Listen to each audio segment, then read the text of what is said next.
go, the less pressure there is from family, because the less they will. My family's huge as well because I go more. Yeah.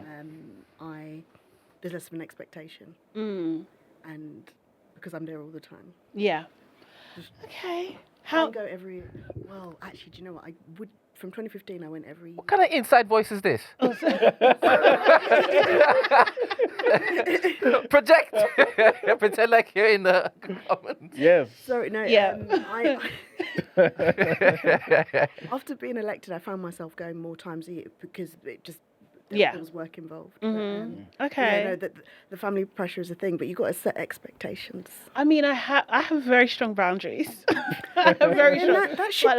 That's good. Yeah, but you know what it's like being in a Nigerian family. Oh God, what Yes. was you gonna say? No, I didn't want to cut you. Yeah. Okay, you got. But I wanted to give people. Yes. you know what I mean? Sorry.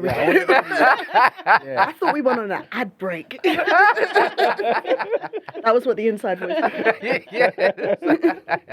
was. All right, people. Like I said to you guys, every single day has been a powerful day, and today is no different, man.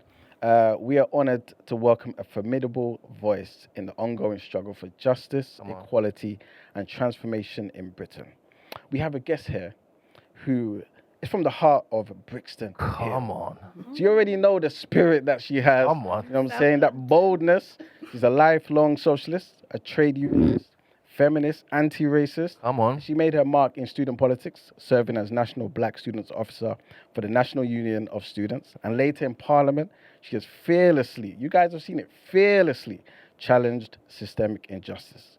But her work is not just about one policy area. No. It spans racial justice, immigration reform, maternal health for black women, the legacy of colonialism, and the case for reparations. Again, we're going to get into all of this stuff, right? She chairs the all-party parliamentary group for African reparations and insists that we must confront Britain's past if we are to build a fairer future. Ladies and gentlemen, please help me to welcome the MP for Clapham and Brixton Hill, the legendary Miss Bell Ribeiro-Addy.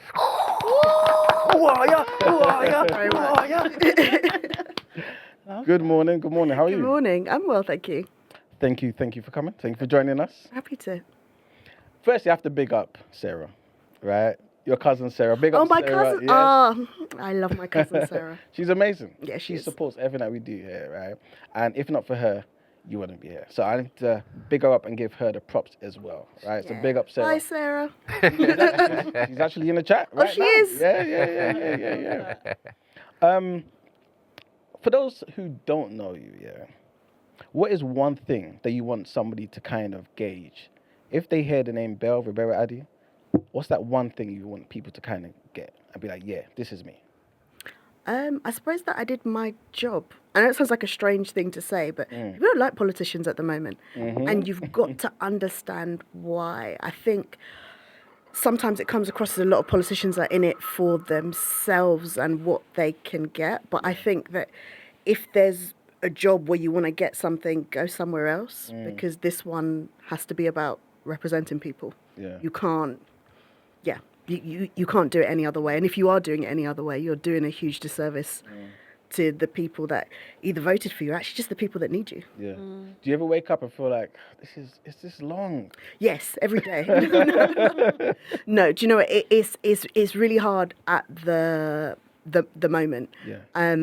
It's a privilege to be able to represent my community and the place that I've always lived, but it's not easy. One, because of the hate of politicians, and another because of the way in which politics is going at the moment. And I understand why people aren't happy, and I suppose that's a kind of difficult space to be in.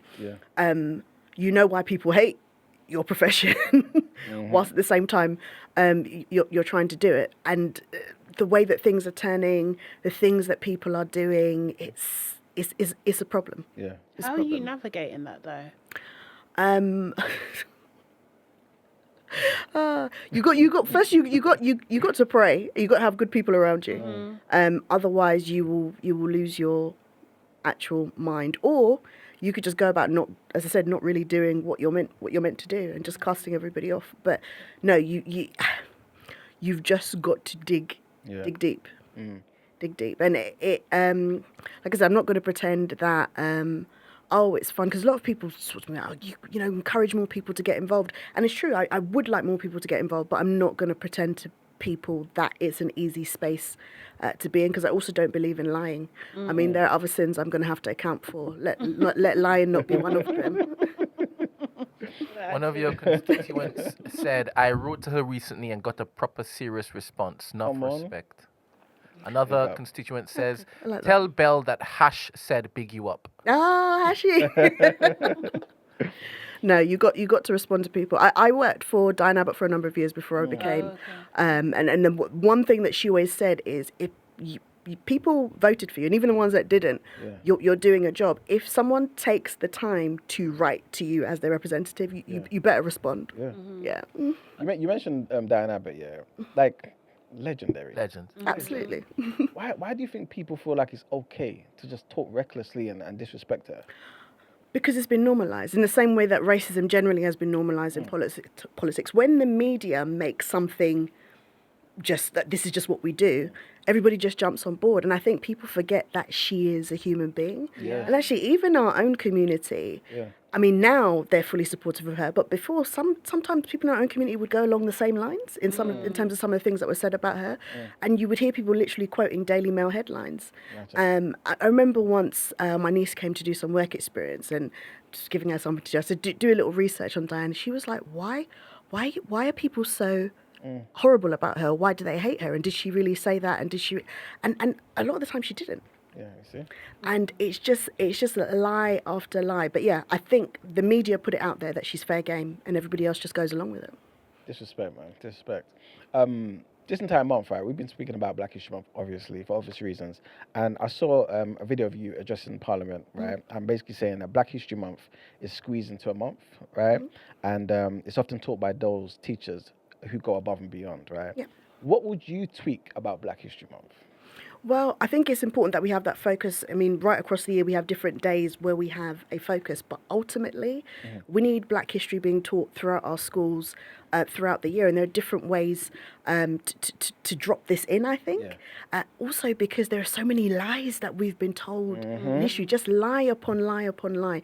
And every Black History Month, I learn something new. People ask me to go and speak at places at Black History Month, but I'm still learning. We have a huge education gap, and there are so many Black people in this country, all things that our country have done across the world involving Black people that we just don't talk about. And you know, it's always that idea: how are you going to know where you're going if you don't know where you came from? And we don't get where we came from, and that's part and parcel, I think, of the reason that we see a lot of racism within society still, because people don't understand that we have been here for a long time. We are embedded in the culture, and the negative stereotypes you hear about us in the media are not true. And actually, we continue to go above and beyond. Actually, we've been part of building this Great Britain. Involved all of us, not just, I suppose, people who would consider themselves the most ethnically British. And when people talk about, oh, there's so many people coming into this country, a lot of the time they're talking about people in this room. Yes. And I don't want to. Was everyone born here? No. Yeah, I was, but yeah. We're not immigrants. Yeah, exactly. This is our country. But it's a way for to other us, really, isn't it? Yeah. Are you seeing like pushback from messages like that in terms of, like, you know, Black focus things and that sort of thing? Are you seeing more pushback? Because I'm just thinking about like the rise of reform and like the appeal that it has in people. How are you guys, like, as in the Labour Party, how are you guys tackling that? How are you responding to that? Well, I don't think anybody, and you have to be honest, including us, are tackling it enough. I think this is the tale as old as time itself. When things are going wrong, look for somebody else to blame. And at this point in time, it's been migrants and, by extension, people of colour. Because at the end of the day, people see people of colour as people who have come from all across the world, and because of the links that we have. So at the moment, I don't think it's being challenged, because it's easier just to point the finger and blame. And the reality is, politics is about decisions. It's about whether you choose to fund X or Y. It's not about, I suppose, individual people and this idea that people are taking and not putting back in. I think that's a really unfair narrative that's happening. And I think it's not enough just to say, being racist is bad and, oh, we're not racist. You've got to actively do something to combat it. And I think that's part of the problem. It's not fashionable to actively combat it. And also, look at what Trump's doing. You know, people say when the US sneezes, then Britain catches a cold. Yeah. So thinking of what's happening during Black History Month, we've now had a situation where a lot of those companies and corporates, particularly after that Black Lives Matter resurgence during the pandemic, are now rolling back on some of their things. Why? Because they're being told to cut DEI, and that has a negative effect on what we do here. Not just that, we had 14 years of the Tories, and at some point Kemi Badenoch was the minister in charge of equalities, and she was very anti-Black History Month, and so that rolled back on some things. And it's never been, even though so many people signed this petition, one of the largest petitions that we've ever had to have Black history taught in schools, it's never been fully embedded in the way that it should be. So why do you expect that, I guess, one day it will be then? You know what I'm saying? Yeah, I think, you know, people, especially when I ask for things like reparations and things like that, people are like, oh. and that's never really going to happen. But we have to point out there was a time when people wanted to end enslavement and colonialism, and they also said that was never going to happen. And there was a time that people said women are never going to get the vote. All of these things have happened. And being a Black woman who is a descendant of enslaved and colonized people and a woman, all of these three things I talked about, I'm now a member of Parliament.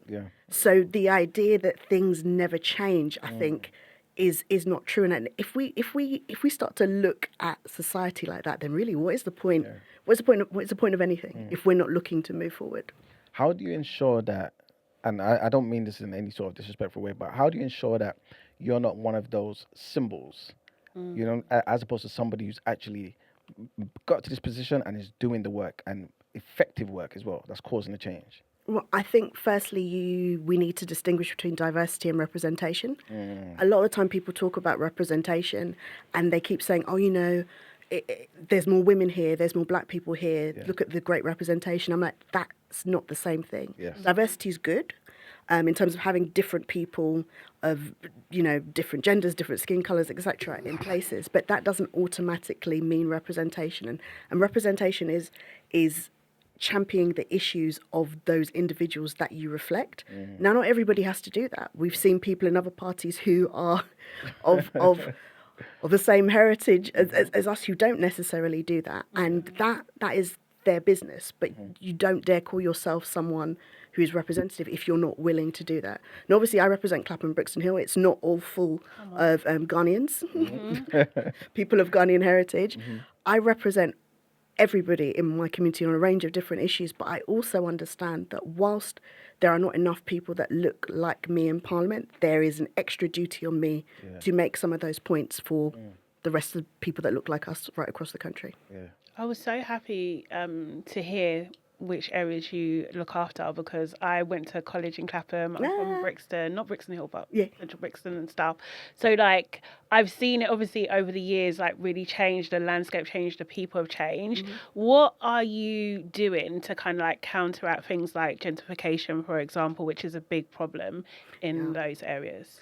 Gentrification is a huge issue, and you know, like you said, so many of us grew up there. We don't live there anymore. It's become too expensive, and that's not okay. And I think one of the things that I probably do the most, and actually a lot of MPs will have to deal with this a lot, is thinking of those people in social housing associations, etc., fighting for them as much as I possibly can, because it feels like they are the last stronghold of working class people in those areas, and they're disrespected a lot in terms of like repairs, in terms of allocation, but you've got to make the point consistently that they have a right to be here. They have a right to the services that are meant to be provided to them by their council, their housing association. So it's primarily, I think, things like that, definitely in terms of housing. And actually, where gentrification doesn't work, I think we do have to make a stand against it. Whenever we criticise some of this gentrification, people say things like, oh, why don't you want more housing, or why don't you want things to be better? I'm like, people in our area have always wanted things to be better, wanted things to be neater, cleaner, but we didn't realise that we were the ones that were making the place untidy. Essentially, you're saying that in order to make it good, we should leave, and that's not. That's not right. I think it's great that people move in, but have a thought for the people that are already there. Yeah. I don't think we should have to abandon our areas because we can't afford to live there anymore. The other day, we had a back and forth about racism, right? What it is. And again, watching you in Parliament, you basically broke it down, to me anyway, perfectly. You said racism at its root is not about personal prejudice or isolated ignorance. Racism is structural. It's the operating system of an economic and political order built through empire that still exists today. I guess with all of that and acknowledging what it is, why do you feel as though it's maybe an effective way, at least for you, to fight racism from the inside? Because if we're not in some of those spaces, then there's not going to be anybody making that point. And like I said, it doesn't win me friends right across the house, which is okay. But unless you're making those points from within, things don't change. I think about how things came about with the Race Relations Amendment Act, or actually even going back to the Macpherson inquiry, how that came about. That came about because there were a few black members of the House of Lords. Diane Abbott, I remember she took Diane Abbott and another, was it Bernie Grant or was it Paul Boateng? Anyway, but two of them, Diane Abbott and one of them, took Doreen Lawrence to go and see the Home Secretary at the time, or the Shadow Home Secretary, so we weren't in government, Jack Straw, made them tell the story of what happened. And he, having heard the story, promised that there would be a Macpherson inquiry. There was a Macpherson inquiry when we came into government, and then we ended up with a Race Relations Act, which changed a lot of things in terms of equality legislation and things like that. So it's important that we are there pushing those issues and making those points, because if we weren't, nobody would. And that's why representation is important. I'm not saying nobody else could ever represent some people's views. I don't think that's the case at all. I, for example, I think of different things I've had to challenge on behalf of my constituents, those who are LGBTQ, those who have cats. And I know that sounds like a really random thing to say. I don't have pets. But if there was a particular issue in relation to that, I'm not saying you have to be that particular individual to be able to do it, but it makes a difference. Yeah, 100%. I just asked, like, talking about, so you mentioned the Race Relations Act, and with this kind of like growing sentiment from the West, from the US, and them rolling back things like DEI and that sort of thing, how easy or hard is it for that kind of thing to happen here? Because I think a lot of people, we're looking at what's happening in the US, we're looking at people losing their jobs, seemingly losing their rights to things and that sort of thing, and we're looking at like the future for ourselves, for our children, that sort of thing. Like, how quickly could something like that happen here? Is it likely to happen here?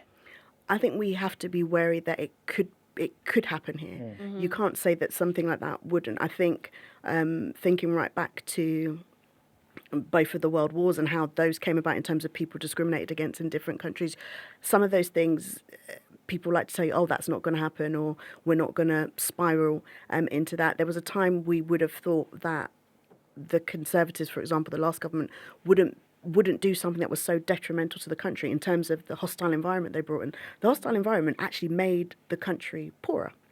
It made things harder. But they wanted to do it because they wanted somebody else to blame. And in some cases, in politics, sometimes people are willing to do that even when they know that it's going to go down a bad road. And I think about it, people are really worried about reform coming into power at the moment. Could you imagine some of the things that they're saying, what they would do if they came in? And because of the type of voting system we have, that's very easy. But one thing that people either don't realise or ignore, that the black vote, and not even just the black vote, the migrant vote can make a difference in terms of who becomes who becomes the next government. And I say this because when people register to vote, and again, not everyone has to register to vote, which I think is a problem. That's another conversation. I can't tell you how you voted, but after the election, I get given a list of all of the people that are registered to vote, and it tells me whether or not you did vote. And it's very clear that black people are not voting as much. And if you're not voting as much, Yeah, exactly. in some ways, especially in a situation where you're being discriminated against, why are you going to, why are people going to prioritise you? It's a numbers game. Yeah. We have the numbers, but we don't seem to have the willingness to persist with the voting. And I say the migrant vote, we are one of the only countries in the world that will let non-citizens vote.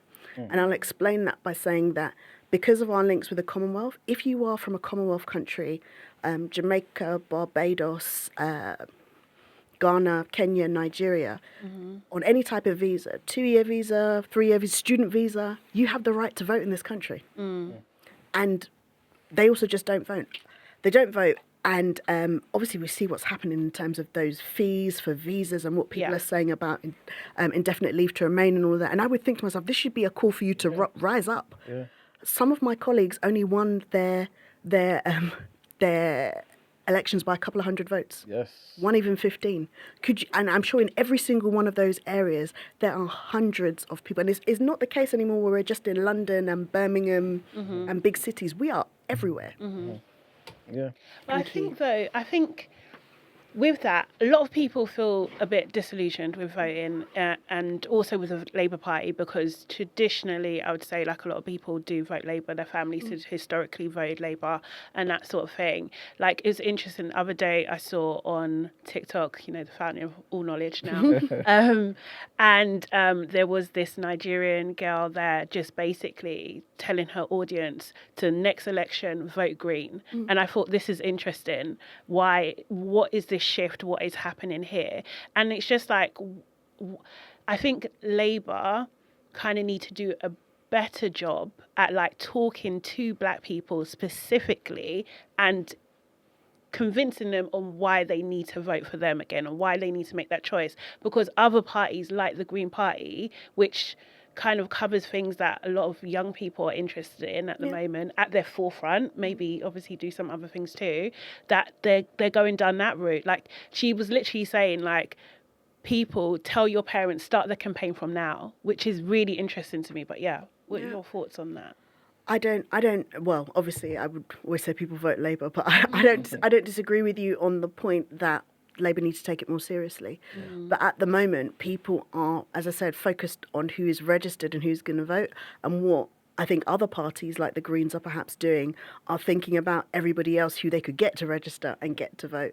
And like I said, people are working through it strategically like that. I don't think that's right. I think you should work to all people. And I think the Labour Party needs to do more. I'm never going to turn around and say that what we're doing is good enough, because I see it. It's not. And I understand why the Greens are making those appeals, because, like I said, a few hundred votes in different places can make a massive, massive difference, and they will. And if the Greens can mobilise those votes, we're in trouble. So we need to start thinking about it, and not just because it's morally right, because there's a moral argument that's absolutely right, but also because strategically it makes sense. Do you think reform actually has a chance of winning? Unfortunately, they do, but I think the media are making it easier for them. Yeah. So at the moment, in terms of like political shows, for example, particularly on the BBC, because that's publicly funded, you have to make sure that you represent different parties. Obviously, Labour and Conservative, the two major parties, are usually always meant to be on the panel, or you alternate. And then the smaller parties are also meant to get some representation proportional to their number in Parliament. At the moment, however, they're letting reform on more than everybody else, and they keep saying, when I challenge the producers, that, it's because of polling. How do we work things on polling 4 years away from an election? That's not right. So the media needs to be challenged, because they are getting some free publicity. When they announce a policy, it's as if the government announced a policy. I'm like, these people haven't won anything yet. Why are we giving them so much airtime? The more airtime we give them, it just becomes a self-fulfilling prophecy. Who challenges the media then? Some of us do. Then the media come back for us. But yeah, when I speak to producers, I do ask them, and they keep saying it's on the polling, but I think something more in depth has to be done on that, because the type of PR that Reform are getting is the type of stuff that people pay hundreds of thousands of pounds for. And I don't see why you're paying for that. And when is the next election? The next election should be in, 2029. Yeah, 2029. Okay. So we've got time, and things change. Things change rapidly. I worry about the fact that people seem so focused on the idea that we could at one point be going to war. I'm like, if you think someone's going to battle with you, how about just make friends? Just make friends. But things like that happen. And actually, the biggest worry is what the decline is in living standards in the UK. We are one of the richest countries in the world still, even though we're slipping down the rankings. People in our country shouldn't be suffering in some of the ways that they do. It doesn't even make sense. I wanted to ask you about reparations, because obviously, like, you've been leading that fight, right?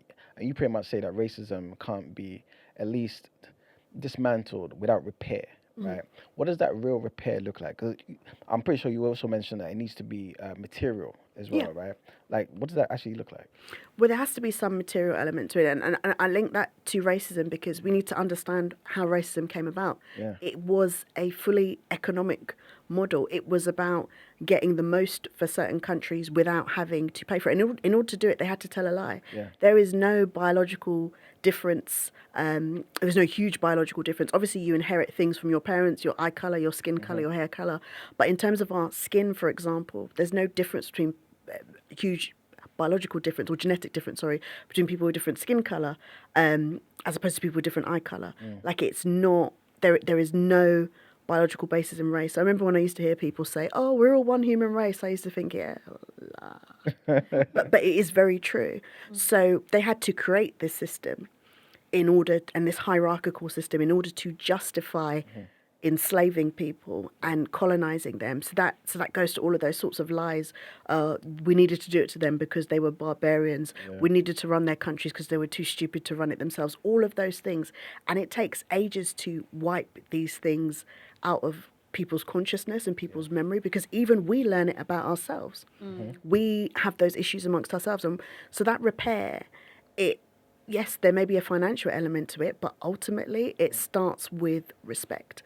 And I will say that I could rise to the highest office in the land. I think about Rishi Sunak. Being the Prime Minister didn't exempt him from people being racist towards him because his position didn't automatically change hundreds of years of what people have kind of indoctrinated us with, and that is that people of darker colour skin are lesser than. So in order to go about that repair, it starts with respect. I understand that I can be British, you're not going to respect me in this country until you respect everybody that looks like me elsewhere. And so that repair starts with that understanding. It's the understanding that actually the countries that we enslaved and colonized would be in a different position if we hadn't taken so much from them.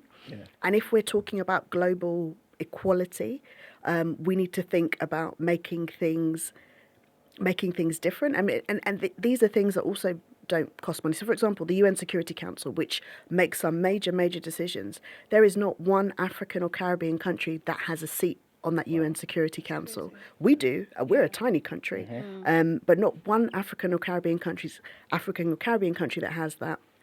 And they make up, Africa and Caribbean and the Caribbean make up the majority of countries in the whole world. And we don't have that say. That is a huge colonial overhang, even in terms of some of these countries in Africa and the Caribbean, Asia. They may have their freedoms now in that they have self-rule, but some of the resources, the mines, plantations are still under the control of countries that just took it for themselves, or companies within those countries that just took it for themselves. And also think about the way in which aid has been spent, the way aid has become an industry. And people are like, oh, you're saying that aid organisations haven't done a good job. I mean, in some cases they have, but with the billions of pounds that have been spent, why haven't things changed? That is because you've now got a situation where it's an industry, and for any industry, what do you need? Supply and demand. And what is that supply? That is people in poverty across the world. So unless every single aid organisation's their strategic aim is to bring their organisation to an end, then they're as much part of the problem as anything else, because they depend on people being impoverished for their business model to work. So repairing all of those things.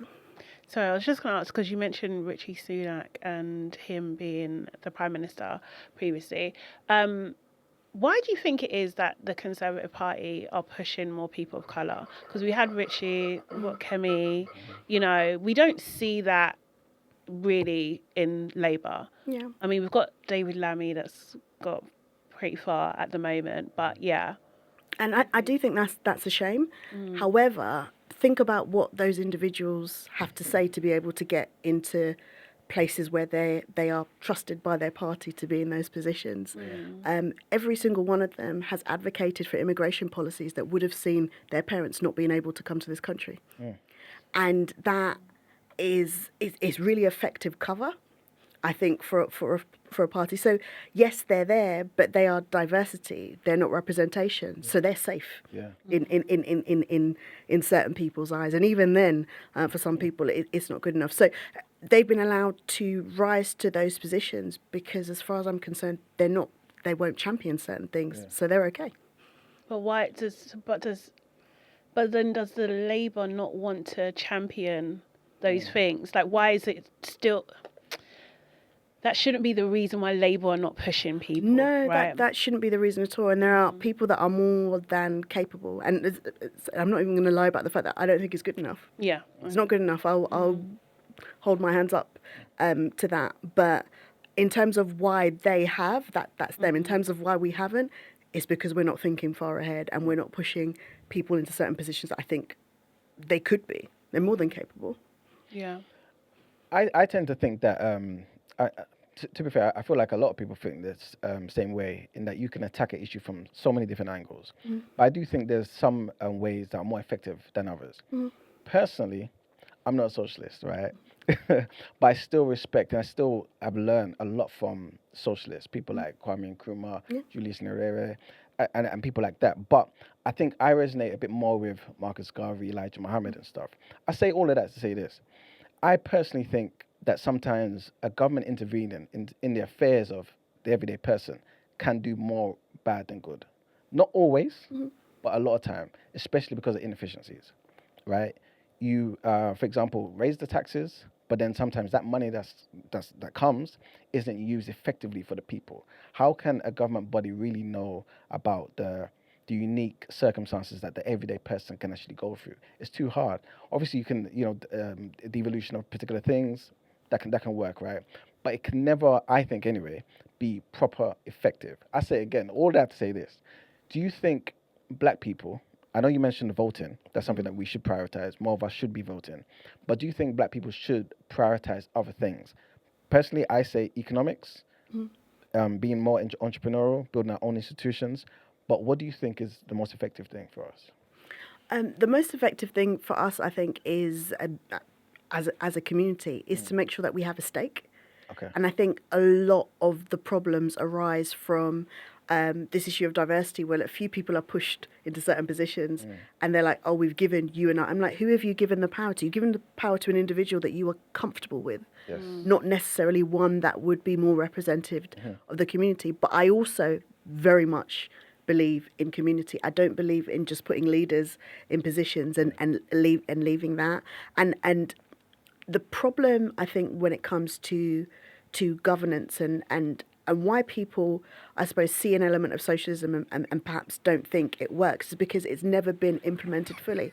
I understand there is a role for the private sector, but what's happening at the moment is people's taxes are going to the government, and a lot of people within, and this is not necessarily mine, this is definitely the Tories, and it's definitely rolled into this situation, but it started with Thatcher, really, that privatisation of things that become a problem. So yes, there's roles for industry, private industry, but it's wrong when private industry is asked to run certain public services, because then you get a problem.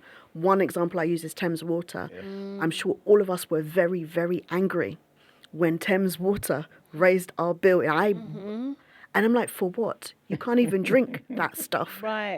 It's disgusting. And they say, oh, but it's good for competition. And when the public sector used to run it, it was bad. And I was like, if the public sector used to run it, it was bad. It was probably the people that are in charge. Change them. Move them on. Because we've now got a situation where we pay, our bills to Thames Water. Then on top of that, whenever they get into trouble, then the government pays. So we're paying twice for a bad service. And the whole idea of us actually giving them the company in the first place is they were meant to run it better. And all they're doing is actually their CEOs are collecting more money, their shareholders are collecting more money, and the stuff in the water. It's not okay. I mean, come on. The levels of nastiness in our water because they cannot clean it up quick enough is not okay, and it eventually will cause health problems. And so I think it's that type of issue. So in terms of the role of government, I think certain public services we should be running and not be outsourcing it to private companies. But in terms of what our communities do, they need to have more of a real say, more of a stake, and not, I suppose, be in certain positions just because they're more agreeable. Yeah, agreed. You mentioned obviously, certain things shouldn't be necessarily be privatized, right? The NHS. Right?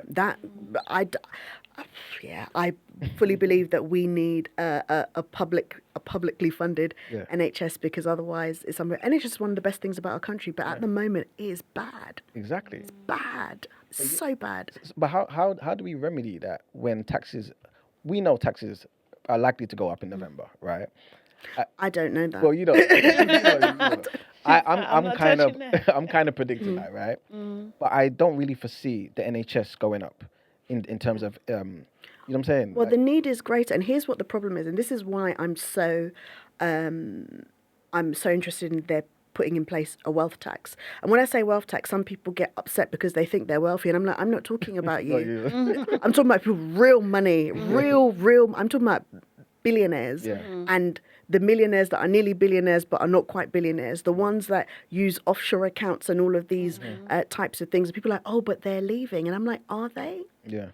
The UK is a good kind of country to invest in. What happens, though, when we raise taxes, we keep squeezing the middle. Exactly. And in a place like London, someone who's on 100k is not now a lot of money. But bearing in mind, we've still got people who are still on much less than that. But I don't think we should be increasing taxes for that middle. We need to increase taxes at that upper end. And with those wealth taxes, instead of making some of these cuts we're making to public services or pushing those taxes on people in that squeezed middle, we could make a huge difference in terms of funding those public services. But there's not enough willpower for that, so we keep taking from those people in the middle, and they're getting angry, and they're voting slightly differently, and they seem to be voting more when they hear that for the people who, again, won't necessarily change their taxes and will still allow so many different loopholes to exist for those people that are obscenely rich. I'm talking about the obscene rich, and for some of them, a couple of these wealth taxes would be like a drop in the ocean for them. It's nothing to them. Yeah. But my mum always says the reason why rich people are rich is because they don't give away their money. But like you said, like we both know, for example, let me not say we both know, right? But like you said, they just keep squeezing the middle. Yeah. That's the Tories, that's Labour, regardless, right? And to me, it makes more sense to vote for a party that will kind of reduce taxes, that will reduce corporation tax, that will incentivize businesses. Or a party that says they're going to. Here's another problem. And this is why people are angry with politicians at the moment. It's about people saying what they're going to do. Yeah. So everybody will go into an election saying they're not going to increase taxes. And then what do? They do it. They increase taxes. And everybody does that. Yeah. But no one has been bold enough to say we are going to implement these wealth taxes. And that's because the very wealthy do have some influence in terms of what, and I think that's wrong, because we are the people, we make up the majority. But when you push power up, that becomes a problem, which is why more and more people need to vote, because the reality is, even though they have such a huge influence, it is not sustainable if enough people on the ground are making that noise. What do you I think there's a lot of talk in our community at the moment about these the plans for like digital IDs and that sort of thing. And I think like as a collective, we're quite skeptical of these kind of things. Be skeptical. Yeah.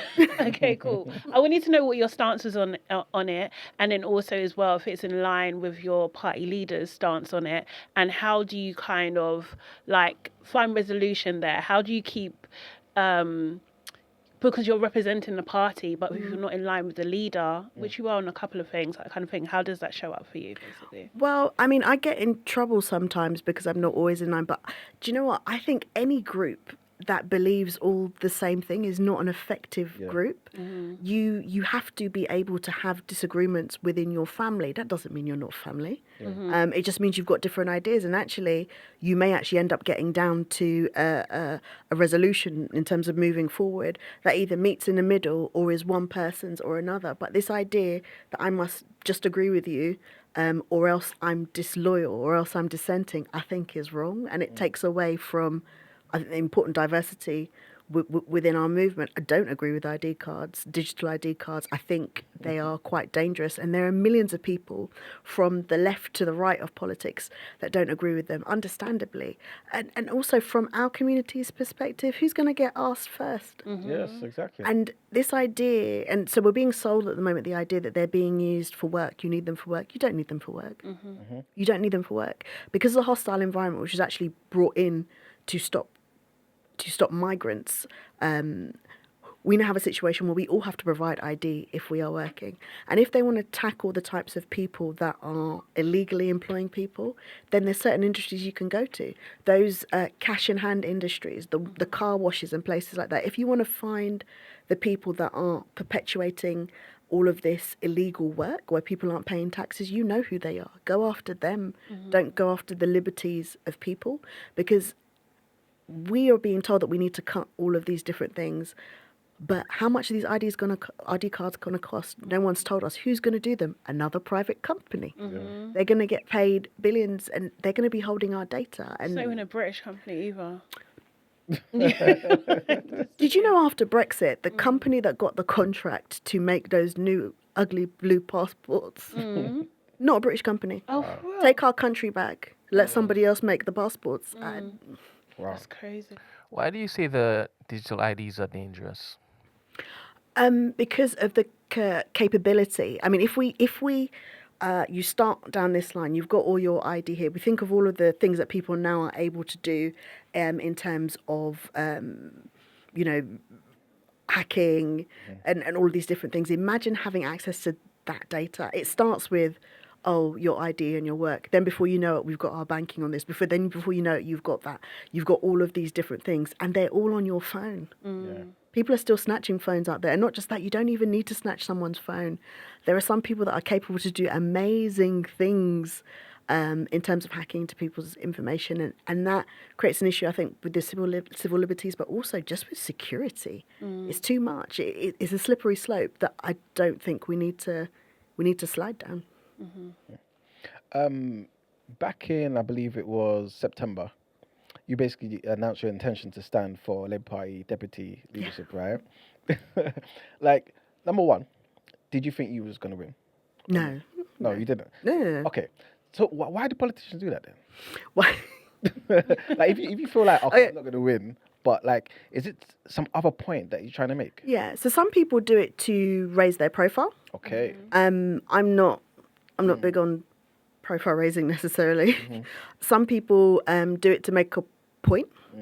I did it very much to make a point. Within our party at the moment, and we've touched on it a number of times today, people aren't happy with the direction in which we're going. People aren't happy with the party, outside the party, in terms of voters. And I come from a particular tradition within the party which always pushes very progressive politics. And I don't think it was right to have a slate of people that didn't include one such person.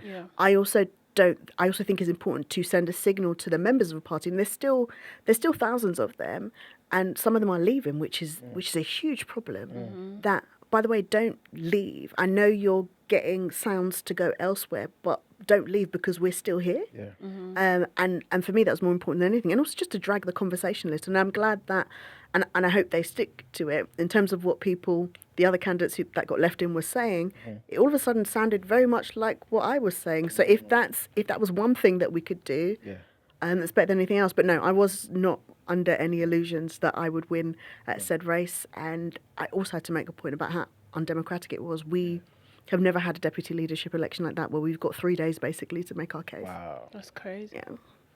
Do you miss Corbyn being part of Labour?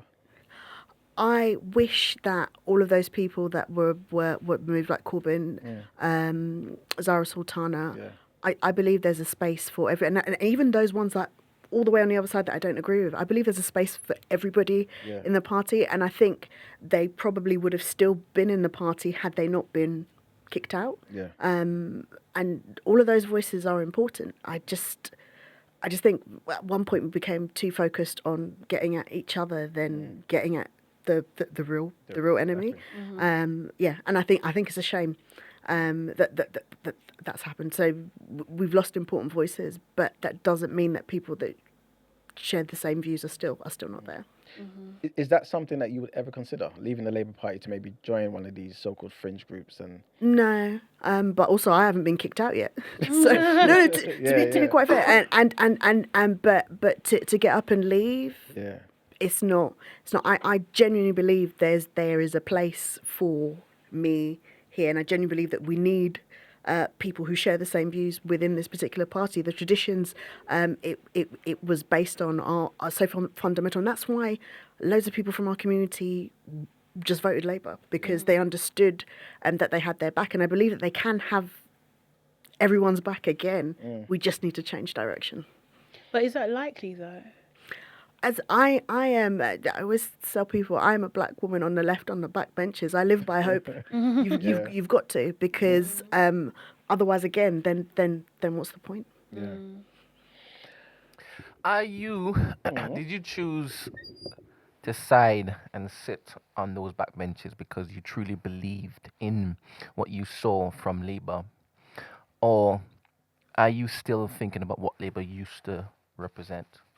I think thinking of the MPs that we have and thinking of some of the things that we've done, it makes a massive difference. I think about how I even came to be an MP in the first place, and actually how I came to get to university. We had so going back to Diane Abbott, and it really does come full circle in that. Yeah, she used to run this program called London Schools and the Black Child, and because she was there and pushing that all the time, and Labour in government, she eventually was able to push them to create a scheme called Aim Higher. Now, a lot of people that went to university at the time I did wouldn't have necessarily realised, but the reason why their LEA at the time, because you used to have local education authorities, paid for their fees was because the Aim Higher scheme insisted that in certain areas, particularly where there were large groups of black and ethnic minority people, that's where they should push the fees so that more people would go to university. I went to university, got involved in politics through there, and actually then came to work for Diane Abbott. I'm not saying I wouldn't have gone to university otherwise, but it would have been much harder. The educational maintenance, all of these different things that actually provided a time in which more people from our community were being educated and moving on to further jobs, all came from having people who stood on those values pushing these policies within Parliament. Do you think the average MP that you have a lot of respect for, right, needs to go through some sort of rebranding? Because whenever you mention these things that are amazing things that benefit us directly, right, we don't know. So, but if you let us know, then it's like, okay, you know what? I understand why I vote for you. Like my entire life, I voted for Labour till the last, except for the last one, right? But a big chunk of that, I didn't know why I voted for you. I just did it because my parents voted for Labour. And me thinking, I thought, you know what, I can't do the Tories, even though it seems like I am a bit of a conservative thinker or whatever. I definitely am not, right? But Okay. I'm glad. He's lying. I'm definitely not lying, right? But it's more so me thinking, if the people knew what you do, for example, like me just watching you in Parliament, every time I've seen you in Parliament, you're going hard for the black community. But do people know this? Do you know what I'm saying? No, I think generally politics overall has got a branding issue. I think, yeah, we do get some publicity, but the reality is more people are going to listen to you than they will listen to politicians. So, which is why I think it's so important that podcasts like yourselves are have sort of a focus to engage people in terms of what's going on. And I think there is that disconnect, and that's where the problem arises. And obviously, if you can't see what people are doing, you can't hear what people are doing. That's when you start to get angry with them, because you realise they're making decisions. You're like, hold on a second, why aren't you making the right decision? So yeah, we've definitely got a branding issue. But do you know who seems to have this branding issue right? The reform. There you go. Yeah. And they've got it right. Well, it's harder in government actually, because you've got to get on with doing the job, but they're just complaining. They're complaining to the right people in the right place, and they're getting a lot of free PR for doing so. So we need to, that's why I like to spend so much time outside of Parliament. I feel like if you spend too much time in there, you forget what you're there for, and it becomes about those discussions amongst politicians, which can be very far removed from people's individual experience. So I'll come and talk to people like you. I'll do more stuff in my area, because otherwise you become institutionalized. And yes, we can sit down and talk about each clause and everything, but you've got to realize how that relates to people, and if you don't, it's not going to have the impact that it should. I think, definitely reforms seem to have social media on lock. I don't think it's just like on like the TV shows and that sort of thing. They really do. And I think like that has definitely, that traditional kind of like stance that Labour takes, that kind of thing, it's not for the people. That's not where people have their attention. Their attention is on social media, so that you should go there. It's the same with the States and like with Trump and what they do and that sort of thing. And I think there is something, although I don't agree with, Keir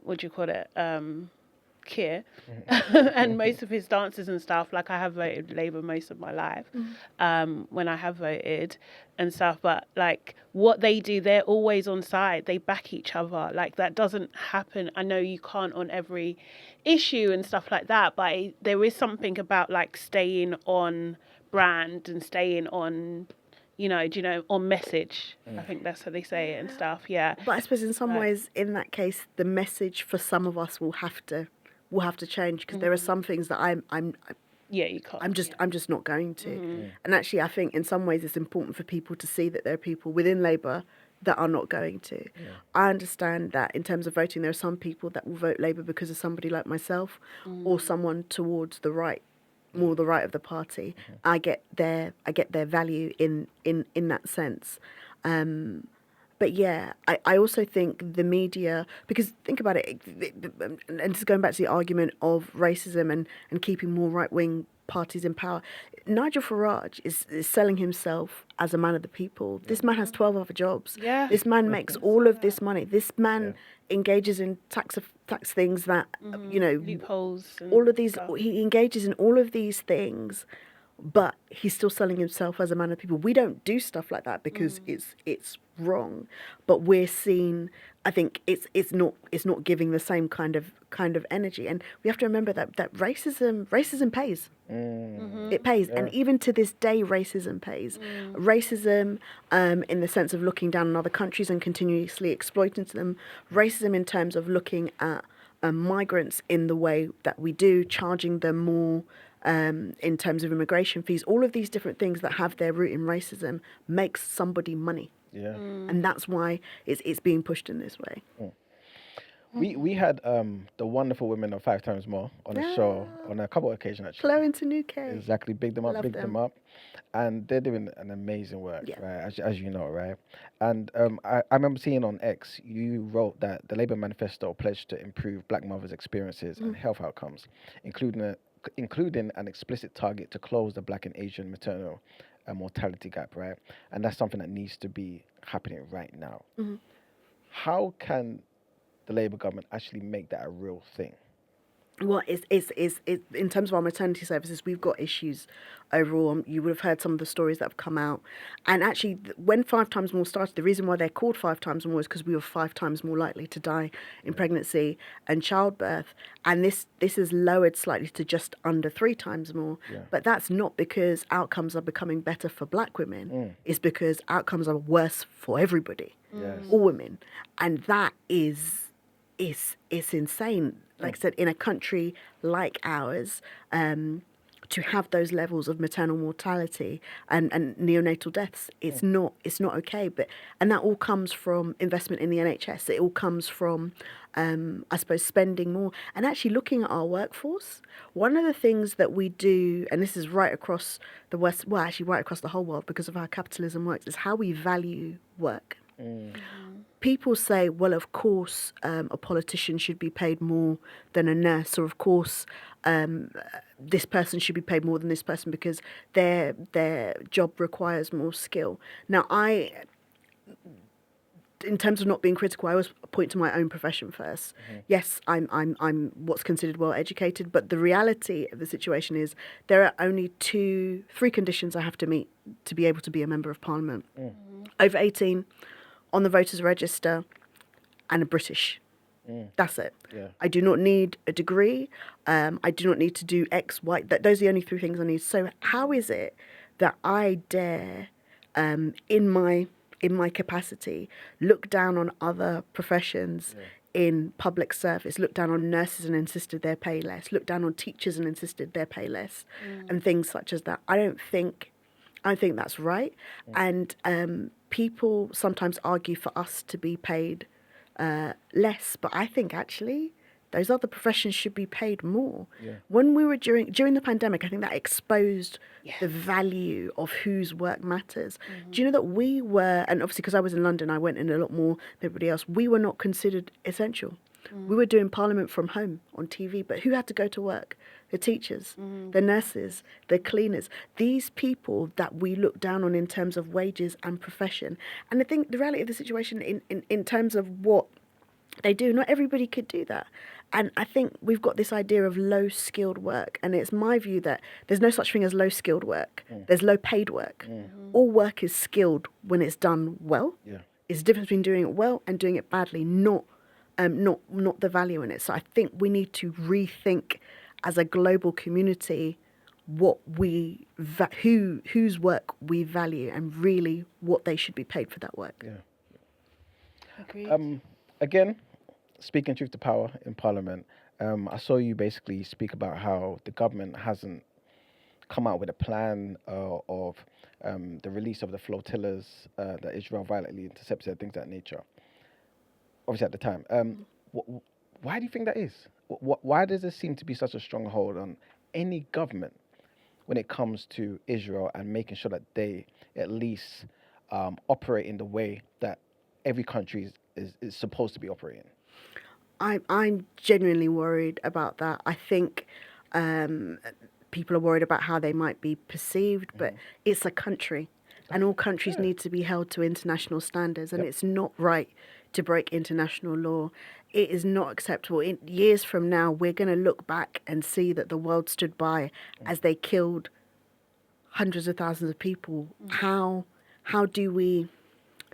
It's a genocide, and you know, I worry. There's been the ceasefire. There's been a few back and forths on that. I worry that, you know, I don't want one of these situations where we're like, oh, we're going to have a day to commemorate. I don't want a day to commemorate. I'd rather things like this did not happen. Yeah. And we are intelligent enough beings, I would hope, as human beings, and we've seen enough bad history to stop something like that from happening. We're meant to have a United Nations because it was meant to be a check on all of the world, but it doesn't work if some countries are more powerful than others. And at the moment, the US seems to be dictating everything. Yeah. And how can a country with a leader like that be dictating everything?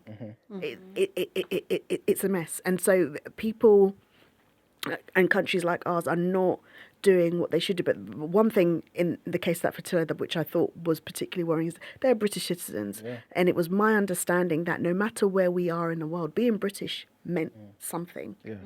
It's meant to mean that you can't mess with us, and that may sound a bit bad in itself. No, but generally, and I think whilst you're holding up or trying to hold up your allies, I felt like we looked like punks slightly because it was the idea that you could do that to British citizens who have not broken any laws has to be wrong. And what does that say about our place in the world? Yeah, agreed. Do you think that sometimes black people in this country, we don't do ourselves, we do ourselves a disservice by basically, what's the best way to say this? Aligning with the idea of us being British and not English. Okay. No, not necessarily. I think sometimes, and this has a lot to do with how we are treated. And I remember how I would have first identified myself. See, I'm second generation. My parents came from Ghana. And so when I was young growing up, I used to think that I was a Ghanaian living in Britain. Yeah. But that's not true. When I went to Ghana, I realized that I was not. That I was very much British. And it was very different. And I think, again, this is about us being evolved beings. We need to understand that we can have multiple identities. It's okay. I'm very proud of my Ghanaian heritage. That doesn't make me less British, and no one should tell me that I'm less British because of it. But because of the way that racism works, we are made to feel we are othered, but then we also other ourselves. Yes, this is it. And that's why I said that in terms of the learning or the unlearning some of these things, it has to happen not just for the white British community, but also the black British community. We have to understand that we have as much of a stake. Nobody should be able to tell us anything because this is our country too. Yes. Going back, and I think we don't believe it. We don't, and we can say we believe it, but we don't really believe it. It's hard to believe. It is very hard to believe when you're treated that way. Yeah, is a thing. Like, do you know what I mean? It's like it's our lived experience. So why should we adopt that identity when it's not embracing us? And and like I said, Jackie, it's very hard to believe when people in this country will treat you a certain way. But we have to adopt that identity, because if we don't, someone's going to take it away from us. And as a community, I think we've had enough taken away from us. I think we need to understand that it is our right, and our right to, it's a human right. Your citizenship is a human right, no matter how people like to play around. It's a human right. It's our right. And I think some revelations that have come out are helpful in terms of black history. Think about the Cheddar Man. Yes. The Cheddar Man was black. Black man. There were black people going way back in this country. Speaking to race as just a concept as opposed to an actual thing, and also speaking to the fact that we've been here. And we weren't always. People around the world have always been different. There've been different tribes, there've been different groups, there've been different languages, but it doesn't have to be an issue. We have made it an issue, and I worry that by disassociating ourselves, we are not stepping into what is fully our right. And when we don't do that, we give them space to come and take it from us. Yeah, I fully agree with that. I know we do have to wrap up here. If you don't mind, we've got a couple questions from the live audience. Brent, Yes. put one question up, please. All right. Let's start from here. Okay, so our good brother Finan, he says, why do you choose to represent this Labour government with that utter weasel sausage of a leader? His words. Okay. Yes, what are his what are your words, thoughts his on words. Greens / your party, and if defecting has been considered? I never considered defecting. I believe in sticking with your team. But like I said, I understand some of my colleagues, they were kicked out, and I don't think that was necessarily fair to them. In terms of our leader, democratically elected, I respect that. I respect him. I don't agree with him, and I think that should be okay. But also, no party is a leader, and people change. Like we've changed. I mean, well, Tories we changed prime minister however many times. but I don't think we should. If any political party is to be the truly democratic group that they say they are, the leader shouldn't matter. And I'm just like, oh no, the leader should matter in that they should be capable enough to carry out the wishes of the party and the nation. Because if we were truly democratic, it would be what the people want that the leader puts forward. And I hope for a day. I hope for a day like that. But at the moment, I think, even thinking the way in which Trump operates and others, we focus very much on who's in charge rather than what the grouping they are part of is meant to represent, and that is where we end up failing. I feel like I know the answer to this question, but obviously, we went through the whole democratic process with Brexit. Yeah. And look what happened in that situation. Well, but was it truly democratic?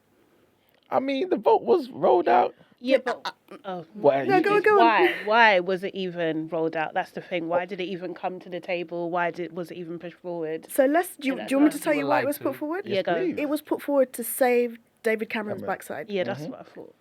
And you cannot put things like that in. And that's what I mean. People making decisions, even thinking about what's happening in Israel. The reason why Netanyahu has done some of the things that he's done is to keep himself in power. Facts, And David Cameron with Brexit did it so that some people in his party that were making noise would be quiet. And look at where we are now. We are poorer. Yeah. There are no amount of trade deals that we have done in the past however many years, although I'm glad we've done them, that will equate to what we've lost from Brexit. Our cost of living has gone up. And do you know what? The media is all of a sudden quiet. They told so many lies, and people are like, oh, it's not fair. You can't say that we were misinformed. We knew what we were voting for. I'm like, did you? There were two things on that paper: leave, remain. And then a group of people decided what leave would mean. Do you know that we could have left the EU and still kept everything the same? It was an option. It was an option, but we didn't do that. Why? Because there are some people that are now benefiting financially. This has led to a rise in some millionaires from not having some of these regulations in place. And those are the people that were the ones pushing it. Those are people that were funding the campaign to leave, telling people you're going to get more money for your NHS, you're going to get this, you're going to get that. Or they even managed to convince some black people to vote on the basis that, oh, they'll stop letting EU migrants in and they'll let more people from black countries. I mean, some of these things that were told were a huge problem. So no, it wasn't truly democratic. And this is a problem with our voting system. Not as many people took part in the vote as they should, because a lot of people thought, David Cameron himself, being out of touch with the public, thought, yeah, there's no way they're going to vote to leave. Yeah. And they did. But I agree with you, but I can't help but blame the other side for not doing the same sort of branding and marketing campaign to let everyone know that they're lying. You know what I mean? Yeah, and that's the thing, and this is the problem where politics has become a money game. The more money you put into it, the more you get out. And in America, it's even crazier. Yeah. One of the and you know, I don't think the government at the time is Cameron's government again, because he was like, yeah, they're not going to do that. And I'm like, but people don't understand. People were just being given figures of how much was going away, not realizing how much was coming back to them, and the difference that it made. But like I said, in terms of how we left, that was a decision that people in Parliament made, and I didn't vote for that. I didn't vote for that at all. And it could have been another way. We could have still had freedom of movement. We could have still had those trade deals. Yes, we would have had less of a stake. But that's what people voted for. If you wanted to do that, and also that's why we shouldn't run a country on a referendum. Yeah. It just yes or no. What is that? We're human beings. Yes or no is not. Black or white is not it. There's always somewhere in between. Facts. But we've got another question. Maybe only choose two of the best. That's it. And then ask me after this, because I have to read it. All right. You didn't read it? All right, anyway. I'm just starring it. Okay, cool. This is from Izzy. He says, as a black woman MP, how does the Conservative Party having a black female leader before Labour make you feel? Is representation in senior positions something Labour should focus on? We kind of touched on this already. But. No, we had. But I think it's really, I think to see her, just like Margaret Thatcher was the first woman Prime Minister. Yeah. You give her a respect for that, and then as far as I'm concerned, you leave it there, because that was diversity. And the fact that she was able to do it is a huge achievement for herself, but unless it trickles down I suppose others, and in particular the group that she represents. No, Margaret Thatcher was not able to, or actually quite specifically, her policies impacted women in a negative way. That's not representation. And Kemi Badenoch, yes, she's there. She's a black woman, but she's very clearly made some statements which, as far as people are concerned, are not representative of the, and I won't say all of the black community, just a majority. Yeah. Because she always says, you can't, she was arguing back and forth, you can't say that you represent her black community. I said, I never said I represented all of them. I just said, don't represent the part that thinks like you, which is a smaller part. And it's a different thing. Facts. But they have had, like, that's another point actually, because I was looking at it from a people of colour perspective, but even just women perspective. Yeah. Like, Labour are really behind. Far behind. Yeah. I know. Again, like I said, I will always. But we were the party that put in place an act that actually made us have to put more women in all women shortlists so that more women would be MPs. So we've put down legislation to ensure that more people would come forward in a way that other parties have not done. We haven't obviously come down to the ultimate conclusion where we had a woman leader, but at this point, I would love to see a woman leader. But I would love to see a woman leader that actually delivers for women, which are 51% of the population. Yeah. All right, so our last question. This is from Mr. Black Boy Joy. This is second to last, sir. Second to last? Yes. Okay, second One to that last. has your name in it. Oh. There's one. Anyway, so Labour has its own colonial past. How do you navigate pushing reparations when some colleagues might see it as an opening Pandora's box on Britain's broader imperial legacy? And I suppose I navigate it because it's the truth. Yes, we're all going to have to own up to some of the things that we've done, whichever party it is. But unless we deal with that, things are never going to change. And I know some of my colleagues don't want me to talk about it. Actually, they tell me they don't want me to talk about it, but I'm not going to stop talking about it. I suppose that's how I navigate it. For the very fact it's something that I believe in. Like I said, we're talking about tackling racism at its root. We've got to get to that repair. We've got to repair that imbalance, that global inequality, or things are never going to change. And that's why it keeps coming back, and that's why we keep rolling back, because we're always able to retreat to this this racist kind of narrative, because we've never ever completely done away with the fact that one group of people thinks they are better than another. Yeah, facts. All right, and our last question, also from Izzy, and he says, should people like E-Man, that's me, feel shame for being black and conservative aligned? Is there something questionable about being black and a capitalist, for example? Like I said, I don't personally believe in it, but I'm not going to shame anybody for it. I have one Tory friend. You too. But genuinely, as long as you can argue your own ideology, if that makes sense, and as long as you're doing it from a place that you know it's not negatively affecting others, then be you. But do understand that ultimately this idea, and this is very much a Thatcher idea, that there is no society, in my view, is wrong. And we have been trained, I think, nationally, internationally, to believe that the only way we can be doing better if someone else is doing worse. And that is another lie that we keep telling. And I'm not against capitalism or business in the sense that you work hard at your business does well, you get more from it. But the idea that in order to do that you have to tread on somebody else is wrong. And that needs to change. So I think that I'm for example for a universal basic income, and people are like, what do you mean? And I'm like, well, I think that as a basis, every person should receive a certain income that allows them to live in a certain way. And then if you work hard, or you do this or you do that and you earn more, that's fine. But if there is meant to be some sort of governance, it has to be like that, because at the moment you've got some people who could never reach their full potential. And people keep saying, pull yourself up by your bootstraps, work harder. How can you do that when everything is stacked against you?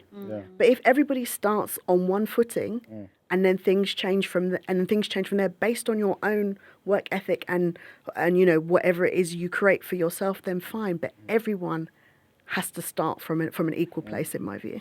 Do you think that with the rise of AI, that is kind of inevitable?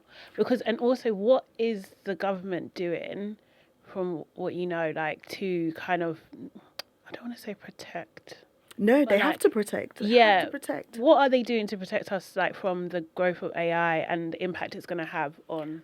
On everyone, and Yeah. I think the first thing, again, going back to that theme of racism, they're not doing enough in terms of that. The AI is already learning our bad and racist habits. I was reading a study about AI in healthcare, so trying to use that to speed things up in terms of decisions. The AI is already making discriminatory decisions that we make because that's what we've taught it. Yeah. And we need to change that, and we need to work quickly to rectify that, because otherwise it's only going to put out what it knows, and all we know is discrimination, which is why I suppose tackling global inequality is so urgent, because we're going to teach the machines that. And I don't want to sound like a blockbuster movie here, but they're going to come for us. So absolutely more needs to be done in that sense. And actually, I'm really, really excited about the kind of digital revolution right now happening across the continent. I suppose that's one thing that's changing things. In a few decades' time, the majority of the world's young people are going to be living on the African continent.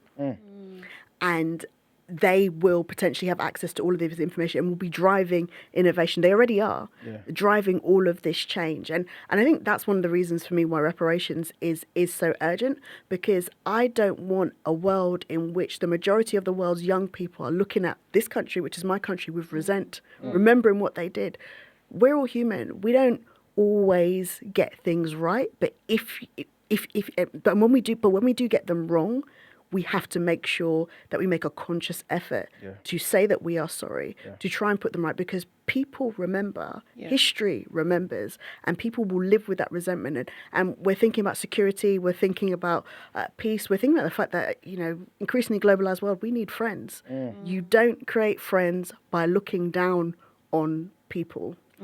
The people less likely to attack you are the ones that know that you've got their back, and vice versa. So we need to change tack quickly, because the world's going to change within a blink of an eye, and we're going to be on the back foot.